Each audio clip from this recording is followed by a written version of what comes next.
Hey there, good morning everyone. Welcome to Prog Monster. My name is Murph and I am the host of this show, a show dedicated to progressive rock, hard rock, heavy metal, and other forms of rock music. So today we're working on our series, going right along now on episode number 8, October the 8th, featuring a band that I've long enjoyed. I own one of their albums, but it isn't this one. Although I think, based on what I've heard of their material and stuff, that this is probably their best album. Lots of really good stuff on here. Lots of radio-friendly stuff, which isn't always a big thing for me, but the album actually has more muscle than you would think. Anyways, we're going to get to it. I don't own the album. This was before I actually got into the band. I do have the Freeze Frame album. We're talking about the Jay Giles Band Love Stinks album. I don't have this album because this was before I got into the band. I kind of got into them with the Freeze Frame album, which I like quite a bit. But I think this overall is a better album than that one. Has the songs from top to bottom are better. That album has 2 or 3 really good songs, and then the rest are kind of mediocre, but this one has a lot better songs on it. So anyways, we're here to talk about that album for a brief bit. Anyways, the album's called Love Stinks, came out in 1980, of course, otherwise it wouldn't be on the episode. Has like 3 kind of hits, and then a few others that are kind of radio friendly as well. So I'm going to talk mostly about the songs I like. I'm not going to really say too much about the other ones, just maybe a mention of them. Okay, so the big song from me on this album is called Comeback. Many of you will be aware of it. It was a big hit for them. Really, really good guitar intro and like a solo intro and a riff at the same time. Really good, well done. And it adds some serious heaviness to this album, I think, as well. And then there's a keyboard riff about halfway through that's really good on this song as well. The song overall has a real catchy beat to it, and it's a song you can easily sing by. And that's one of the big things about this band. Most of the tunes that I like by them are the radio-friendly ones. I do like some of the deeper cuts as well, but for me, this band is about their hits are as good as their deep cuts. Like you can interchange them. Like, I mean, there's nothing really different about their deep cuts. Sometimes you get albums where the stuff you hear on the radio doesn't sound like anything on the album, but in this case it's pretty much a wash. They're all pretty much the same, but there's a lot of really good stuff here. This album is better than most people think, but I like it quite a bit, and it's coming in on the 8th day because I think it's the best one that I've done this week.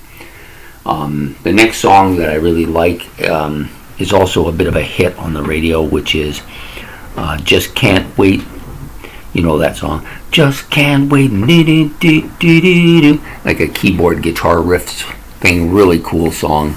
You'll hear it quite a bit on the radio. And then we get into the actual title track, Love Stinks, which was the first kind of song I liked by the band, which lured me into the album. Now, most of the stuff I've heard off this album has come from the radio in the time period that the album came out. This is a heavy pop, memorable song, one of the most memorable songs by them. I'm reasonably sure about that, and got lots of airplay. A lot of the songs on this album got quite a bit of airplay on the radio. I think the album itself is overall is a pretty solid album. Then you have after that you have Nighttime, which has a nice piano start and then a heavy beat, and kind of the guy's voice kind of sounds Mick Jagger-ish here. Like there's a Mick Jagger sound to his voice in general, but in this particular song a little bit more than usual. What else? Now, of course, there's No Anchovies Please, which is more of a spoof. It's kind of a comedy relief halfway through the album. Not really a song, but just a spoofy type thing. That I kind of like it because it's funny. Um, then you have Nighttime. Yeah, I already said that one, sorry. Okay, so then, like Talking You Down, Until the Walls Come Tumbling Down. Okay, so Talking You Down is kind of a heavy riffing solo song. Not one of my favorites on the album, but it's not a bad song. Then you get the two other tracks at the bottom, which are Desire, which is kind of a ballady song, and Till the Walls Come Tumbling Down, which isn't like the John Cougar song. It's very different. It's almost big band type sounding to it. So got a couple of different tracks. Overall, I think the album is very strong. If you're looking for if you like, okay, so how do I characterize this band? I characterize them as like a heavy pop, bordering a hard rock band, with a lot of kind of catchy riffs and catchy beats and radio-friendly commercial sound to it, but not in a bad way. It's not synthetic at all. There's a lot of depth to their music. They play a lot of different instruments. I mean, how can you dislike a band where the guy's name is Magic Dick in there? And that's because he plays all those trumpets and harmonicas and all that really solid. So they have a lot of different sounds to their music. So they're not an atypical pop band. I never thought of them as a pop band, although they are.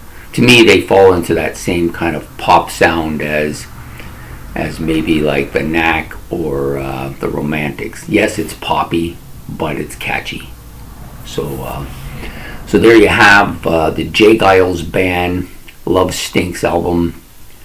Definitely a 2, bordering on a 1 album. If you're interested in knowing how I view this album as far as my rankings go, it would be definitely a 2, maybe a number 1, depending on how I feel that day. It could be a low 2 or a high 2, but it definitely has like a lot of really good, solid tracks here. The other thing about the album I like, and I think a lot of people kind of like this about this album, is that it's a very upbeat album. It's a happy album. So if you're doing housework and you're trying to be in a happy mood or whatever, this is a good album to play for that. To me, it's a housework album, if you want to call it that. So, because I like to do stuff around the house and have music playing while I'm doing that, this would be an album I would choose. It's not overly distracting, but adds to the moment. So there you have it. Please like and subscribe if you enjoyed this video. We'll be back again tomorrow with yet another album in the series of my favorite albums from 1980, and I will see you then. So Prog Monster saying goodbye.